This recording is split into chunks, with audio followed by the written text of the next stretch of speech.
वंदे मातरम। बंधुओं, आज हम बात करते हैं टेक्नोलॉजी की। वास्तव में जो तकनीकी होती है वो ना अच्छी होती है ना बुरी होती है, उसका उपयोग अच्छा और बुरा होता है। और इंटरनेट का जो सदुपयोग है वो भी हो रहा है और साथ ही साथ इसका दुरुपयोग भी बहुत भारी मात्रा में देखने को मिला है।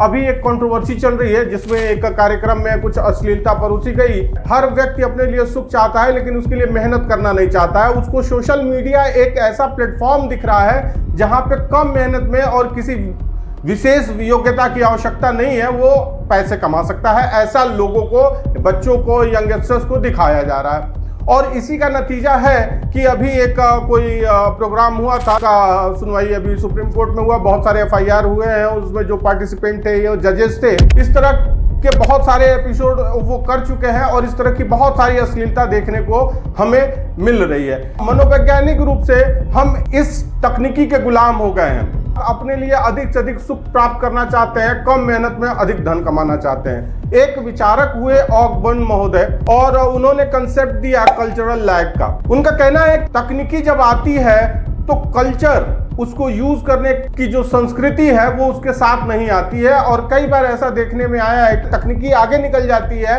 और कल्चर पीछे रह जाता है। ऐसी परिस्थिति में बंदर के हाथ में बंदूक देने वाली बात है। जब भी कोई चीज हमें नहीं मिलती है तो सबसे पहले हमारे दिमाग में, एक कहते हैं कि हम भी एनिमल फैमिली से ही आते हैं, तो हमारे दिमाग में जो पहली चीज आती है वो दुरुपयोग की ही आती है। और वही हमको देखने को मिल रहा है कि ये जो इंटरनेट है, यंगस्टर्स के हाथ में एक तरह से बंदर के हाथ में बंदूक ही है।